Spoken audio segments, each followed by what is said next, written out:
Shatamanam Bhavati serial episode 1238 8 April 2025 ఏం జరిగిందో చూద్దాం. భాను జయాతో తొందరపడి నేను ఒక్క అడుగు ముందుకు వేసినా తన జీవితం ఎన్ని అడుగులు వెనక్కి వెళ్తుందో నాకు తెలీదు. అందుకే మీ అమ్మగారు మురారి గారు వాళ్ళ నిర్ణయం చెప్పినప్పుడు మౌనం వహించడం తప్ప నేను ఇంకా ఏమీ మాట్లాడలేకపోయాను. కానీ ఒక్కటి నిజం, ఏం జరిగినా దైవ నిర్ణయం అవుతుంది. ఆ దైవం ఎలా నడిపించాలనుకుంటుందో అలా నడిపిస్తుంది అని భాను అంటే దానికి జయ, నిజమే రాధా, నేను నా కూతురికి పెళ్లి చేయాలనుకున్నాను, కానీ నా తలరాత వేరేలాగా రాసి ఉందని నేను ఊహించలేకపోయాను. నీ విషయంలో నేను ఎన్నో తప్పులు చేశాను, కానీ చివరికి ఏం జరిగింది, నువ్వు నా తమ్ముడు ఒకటవుతున్నారు, నా కూతురు ఒంటరిదైపోయింది. అప్పుడు భాను, ఏది నా చేతుల్లో లేదు అని చెప్పాను కదా జయ గారు. ఇప్పుడు మనం వెళ్తున్న అమ్మవారి గుడి ఎంతో మహిమాన్వితమైనది అని విన్నాను. ఆ అమ్మవారినే అడుగుతాను నా గమనం ఏంటో చూపించమని, నా భవిష్యత్తు ఏంటో తన్నే దారి చూపించమంటాను.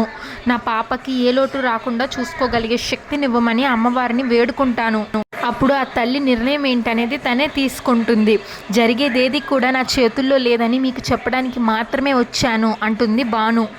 దయచేసి అర్థం చేసుకోండి అని భాను అంటే జయ, అర్థం చేసుకున్నాను రాధా, కానీ అమ్మని కదా, నా కూతురి జీవితం ఏమవుతుంది అన్న భయం కూడా నాకు ఉంటుంది. కానీ అమ్మవారి మీద భారం వేసావు కదా, ఆ తల్లి ఎలా నడిపించాలో అలానే నడిపిస్తుంది. క్షేమంగా వెళ్ళి లాభంగా రండి అని జయ అంటుంది భానుతో. గుడికి అందరూ రెడీ అవుతారు ఊర్మిళ కుటుంబంలో. కార్తిక్ మాత్రం ఇంకా రాడు. నీ మొగుడేడే అని అడుగుతుంది నీలిమని. ఏమో తెలీదు బామ్మ అని నీలిమ అంటే ఈలోగా కార్తిక్ వస్తాడు. కార్తిక్ డల్గా ఉంటాడు. పండగ రోజు దండగ ఖర్చు అన్నాడంట నీలాంటి వాడెవడో అంటే ఊర్మిళ ఏంటమ్మమ్మ ఆ మాటలు అని అంటే, మరి చూడు వాడి మొహం ఎలా ఉందో, సర్వం కోల్పోయినట్లు.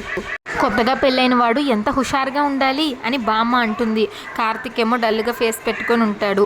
వాసు, అమ్మ ఇప్పుడు ఆ గుడికి వెళ్ళొచ్చాక అన్నీ మారుతాయని మనందరం అనుకుంటున్నాం కదా, ఆ తల్లి అన్నీ చూసుకుంటుంది, మన కార్తిక్ జీవితంలో ఆనందం తెచ్చేలాగా ఆ తల్లే చూసుకుంటుంది అంటాడు వాసు. క్షేమంగా వెళ్ళి లాభంగా రండి అంటుంది నీలిమ పెద్దమ్మ. బామ్మేమో, ఓసే నీలిమ, ఆ ఉయ్యాల కట్టే ముందు నీ మనసులోని కోరిక బలంగా అమ్మవారికి చెప్పుకో, ఖచ్చితంగా తీర్చాలని చెప్పు, అప్పుడే ఆ ఉయ్యాల కట్టు, అప్పుడే మనం అనుకున్నది జరుగుతుంది అంటుంది బామ్మ. అప్పుడు కార్తిక్ కోపంగా, మీరేమనుకొని ఉయ్యాల కడుతున్నారు అని అడుగుతాడు. దానికి బామ్మ, అదేరా ఇంకేమనుకుంటాం, నీ మొహంలో చిరునవ్వు రావాలని, నువ్వు సంతోషంగా ఉండాలని కోరుకుంటాం అంటే కార్తిక్ అంత సీరియస్గా చూస్తాడు. అప్పుడు బామ్మ, ఇలా మొహం మార్చుకుని ఉండకుండా ఇంతకు ముందు హ్యాపీగా భానుతో ఎలా ఉండేవాడివి అలా ఉండాలని కోరుకుంటాము అంటుంది బామ్మ. ఇంకా ఊర్మిళ, మనోహర్, కార్తిక్, నీలిమ ఈ నలుగురు గుడికి బయలుదేరతారు. వాళ్ళు వెళ్ళిపోగానే బామ్మ, అమ్మ దుర్గమ్మ తల్లి నువ్వే కరుణించమ్మా, నా కార్తిక్ ఇదివరకులాగా సంతోషంగా ఉండాలని కోరుకుంటున్నాం, వాళ్ళ జీవితంలో మళ్ళీ చిరునవ్వులు ఉండేలాగా దీవించి తల్లి అని దండం పెట్టుకుంటుంది బామ్మ. భాను వాళ్ళు కూడా గుడికి బయలుదేరతారు. సత్యనేమో భానుతో, రాధా పాపని నాకు ఇవ్వు, నేను ఎత్తుకుంటా అని అంటుంది. అప్పుడు భాను, పర్వాలేదులే నేను ఎత్తుకుంటా అంటే దానికి సత్య, నువ్వు అమ్మవే కదా, ఎప్పుడు పాప నీ దగ్గరే ఉంటుంది, నేను పిన్నిని, అప్పుడప్పుడన్నా నా దగ్గర ఉండాలి పాప అంటూ పాపను తీసుకుని ఎత్తుకుంటుంది సత్య. ఇంకా భాను, మురారి, భువనేశ్వరి, సత్య, పాప గుడికి బయలుదేరతారు. జాగ్రత్తగా వెళ్ళిరండి అని జయ అంటే భువనేశ్వరి వెళ్ళేది అమ్మవారి గుడికి. అక్కడ దండం పెట్టుకొని ఆ ఉయ్యాల కడితే రాధకి మళ్ళీ గతం గుర్తుకొస్తుంది. మళ్ళీ తన జీవితంలో సంతోషం వస్తుంది. ఆ తల్లి అలా కరుణించాలని అందరం కోరుకుందాం అని భువనేశ్వరి అంటుంది జయతో. నువ్వు జాగ్రత్తగా ఉండు, మేము వెళ్ళొస్తామని భువనేశ్వరి కుటుంబం కూడా బయలుదేరతారు. జయ కల్కి ఇంట్లోనే ఉంటారు.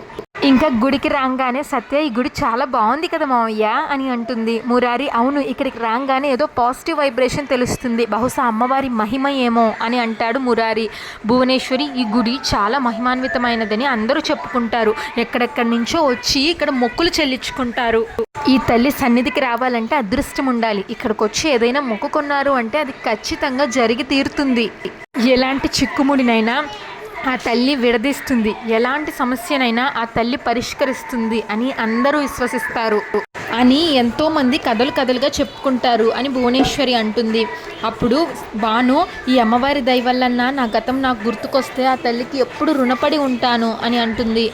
ఇన్ని రోజులు ఎన్నో ప్రయత్నాలు చేశాము, కానీ ఏ ఫలితం కనిపించలేదు.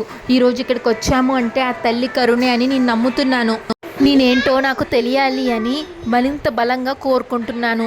ఈ తల్లి సన్నిధిలో నా గతం గుర్తు రావాలని ఆ తల్లిని మనస్ఫూర్తిగా కోరుకుంటున్నాను అని భాను అంటుంది. మనోహర్ కార్తిక్ని అడుగుతాడు, ఇంకా ఎంతసేపు పడుతుందిరా అంటే, ఒక హాఫ్ అన్ అవర్లో వెళ్ళిపోతాం నాన్న అంటాడు కార్తిక్. ఊర్మిళ, దేవమ్మ గుడి గురించి చెప్పినప్పటి నుంచి అమ్మవారిని ఎప్పుడెప్పుడు చూద్దామా అనిపిస్తుంది. అక్కడికి వెళితే జీవితంలో తప్పకుండా ఒక అద్భుతం జరుగుతుంది అని దేవమ్మ చెప్పింది. వాసు, చెల్లెమ్మ, మన పిల్లల ఆనందం కంటే మనకు కావాల్సింది ఏముంది? నా కూతురు అల్లుడు ఎప్పుడు ఆనందంగా సంతోషంగా ఉండాలి. నీలిమ తన మనసులో ఈ అమ్మవారి గురించి అందరూ ఇంతలాగా చెప్తున్నారు, ఆ అమ్మవారి దయ వల్ల నా కార్తిక్ ఎప్పుడు హ్యాపీగా ఉండేలాగా చూస్తే నాకంతే చాలు అనుకుంటుంది నీలిమ. కార్తిక్ తన మనసులో, ఈ అమ్మవారి గురించి నాకు ముందే తెలుసుంటే నా బాను గురించి నేను కోరుకునేవాడిని, అప్పుడు నా బాను నాకు దూరం అయ్యేది కాదేమో, నా కంటికి కనిపించేదేమో. ఇంకా పంతులు గారు భువనేశ్వరి వాళ్ళని చూస్తూ, ఈరోజు వైశాఖ పౌర్ణమి చాలా మహిమాన్వితమైనది, ఈరోజు ఈ గుడికి వచ్చారు అంటే ఆ అమ్మవారు వాళ్ళ జీవితంలో ఏదో మంచి మార్పు తీసుకొస్తుంది అని అర్థం. 365 రోజులు ఒక ఒత్తు అయితే ఈ రోజు చేసే పూజ ఇంకొక ఎత్తు. ఇక్కడికి వచ్చి తల్లిని చూసిన ప్రతి ఒక్కరికి ఈరోజు ఎప్పటికీ మర్చిపోలేని ఒక మధురానుభూతిగా మిగులుతుంది అని అనడంలో ఎలాంటి సందేహం లేదు. భక్తులందరూ అమ్మవారిని మనస్ఫూర్తిగా కోరుకొని మీ కోరికను వివరంగా అమ్మవారికి చెప్పి అమ్మవారి సన్నిధిలో పూజ జరిగిన ఉయ్యాలని తీసుకోండి. అమ్మవారి ప్రతిరూపమైన ఆ చెట్టుకు కట్టండి, తప్పకుండా ఆ తల్లి కరుణ వల్ల మీ కోరిక నెరవేరుతుంది. జై భవాని అంటాడు పంతులు గారు. ఇంకా సత్య అమ్మవారి కోసం తెచ్చిన చీర, గాజులు, అవన్నీ తాంబూలం అవన్నీ పంతులు గారికి ఇస్తుంది. బాను అమ్మవారితో, అమ్మ తల్లి, నేను ఇప్పటి వరకు ఇక్కడికి రాలేదు, నిన్నే మనస్ఫూర్తిగా నమ్మి ఇక్కడికి వచ్చాను, ఉయ్యాలు కట్టబోతున్నాను, నా గతం ఏంటో నాకు గుర్తు చెయ్యమ్మా అంటుంది బాను. భారమంతా నీ మీదే వేస్తున్నాను తల్లి అని బాను దండం పెట్టుకుంటుంది. కరెక్ట్గా అదే టైంకి కార్తిక్ కుటుంబం గుడికి వస్తారు. ఇంకా ఆ చెట్టుని చూస్తాడు కార్తిక్. ఆ చెట్టుకి అందరూ ఉయ్యాలు కట్టి ఉంటుంది. వాసు ఏమో, కార్తిక్, దేవమ్మ చెప్పిన చెట్టు అదేనేమో అని అంటాడు వాసు. అప్పుడు కార్తిక్ తన మనస్సులో, నా బాను నాకు దూరమైన రోజు తను గర్భవతిగా ఉండింది, ఈరోజు తను బతికే ఉండుంటే ఖచ్చితంగా తను ఒక బిడ్డకి తల్లి అయి ఉండేది, చేతిలో బిడ్డను ఎత్తుకొని ఉండేది అని తలుచుకుంటాడు కార్తిక్.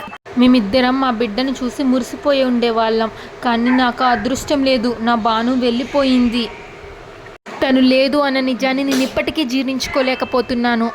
నా ఆనందం కోసం వీళ్ళందరూ వచ్చారు, నా బాను ఉంటేనే నాకు నిజమైన ఆనందం అని వీళ్ళు తెలుసుకోలేకపోతున్నారు అని అనుకుంటాడు కార్తిక్ తన మనస్సులో.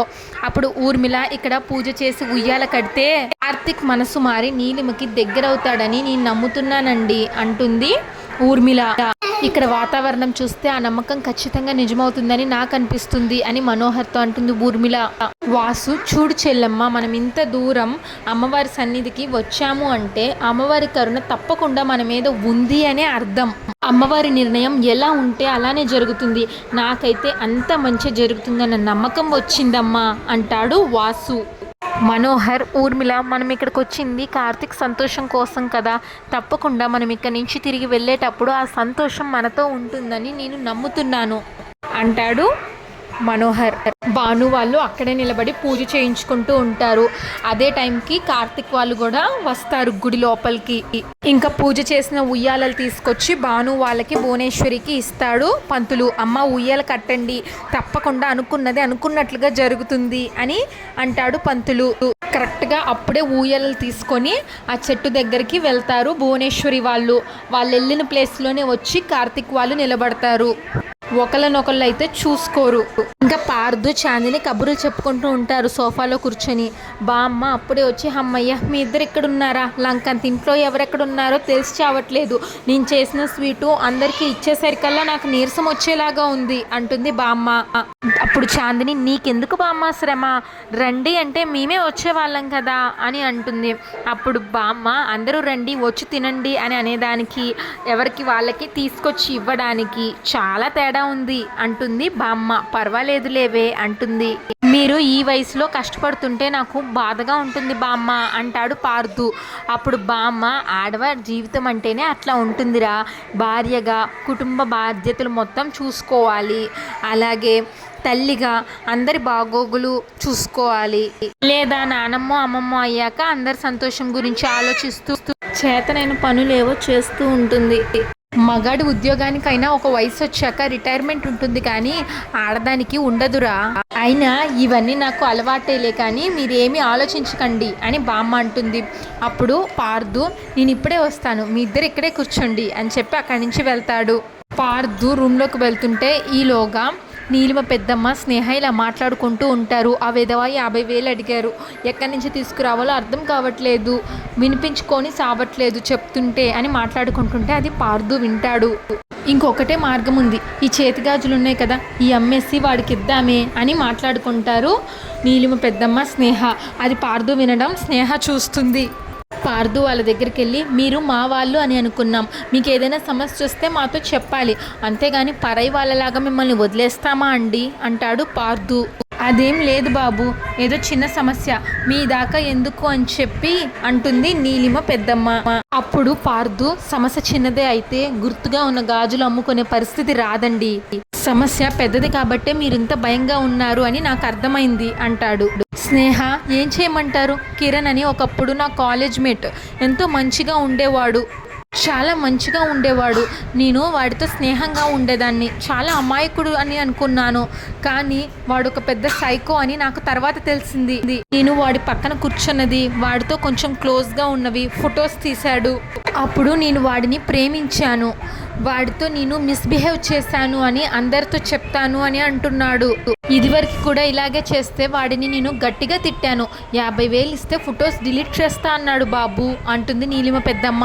అప్పుడు మేము అప్పు చేసి 50,000 ఇచ్చాము, కానీ ఆ యదవ మాత్రం ఆ పని చేయడం మానలేదు అంటుంది. ఇన్నాళ్ళు ఎక్కడికో వెళ్ళిపోయాడని ప్రశాంతంగా ఉన్నాం, ఉదయం మళ్ళీ ఫోన్ చేశాడు, అర్జెంటుగా డబ్బులు కావాలి అంటున్నాడు. ఇప్పుడు ఫోన్ చేసి 50,000 ఇచ్చి తీరాలి, లేకపోతే ఆ ఫొటోస్ బయట పెట్టి తీరుతాను అని అంటున్నాడు. అంతటితో ఎపిసోడ్ పూర్తయిపోతుంది. మరో పక్కన నెక్స్ట్ ఎపిసోడ్ ప్రోమోలో బాను ఆ చెట్టు కింద ఊయలు కడుతుంది, అదే చెట్టు కింద కార్తిక్ నీలిమ కూడా ఉంటారు, నీలిమ కూడా అదే టైంలో ఊయలు కడుతుంది.